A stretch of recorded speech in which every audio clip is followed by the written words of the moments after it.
আজকে বাড়ির সামনে থেকে মাছ নিলাম। দাঁড়াও তোমাদের দেখাই আজকে কী কী।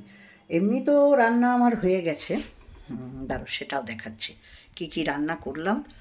আর আর কিছু এবেলা কিছু করবো না, কিন্তু নিয়ে রাখলাম। আমার সামনে যে মাছ আলাটা আসে না, এত ভালো মাছ আনে না, ফ্রেশ মাছ, খুব সুন্দর মাছগুলো। কি সুন্দর হাওয়া দিচ্ছে, রোদ দেখো কত সুন্দর। এই যে বাঁধাকপি করে রেখেছি, আর করেছি আগের দিন একটা ছোট রুই মাছ নিয়েছিলাম, সেটারই মাথা দিয়ে একটু বাঁধাকপিটা করেছি, আর এটা ফুলকপি দিয়ে ওই রুই মাছটা করে রেখেছি। এইবার তোমাদের চলো দেখাই। এই দেখো পুঁটিগুলো দেখেছো? এটা আমার না, এটা আরেকজনের নুনু নিলাম, বললো দেখে নিয়ে নিতে, তা নিয়েছি।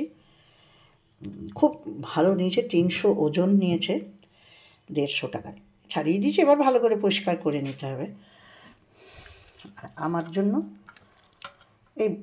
এগুলোকে কী মাছ জানো? তোমরা কমেন্ট করো তো। মুখটা সরু ছিল, ভেঙে দিলাম।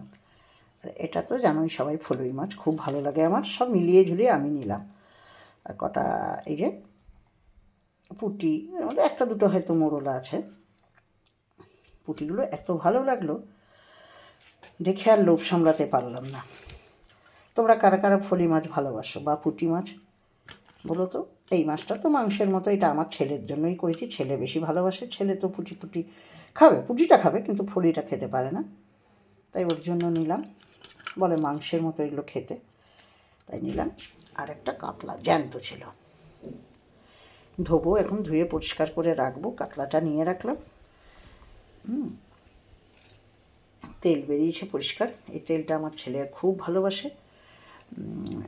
ওই একটু আলু দিয়ে, পেঁয়াজ দিয়ে, বেগুন দিয়ে ভেজে দেব, ছেলে খুব ভালো খায়, এটার জন্য এই আজকে আমাদের বাজার।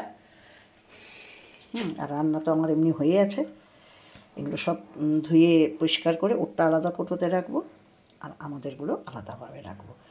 চলো তোমাদেরকে আজকে দেখালাম আমার বাজার। কেমন লাগলো? ভালো লাগলে লাইক কমেন্ট শেয়ার করো। অনেক ভালোবাসা তোমাদের।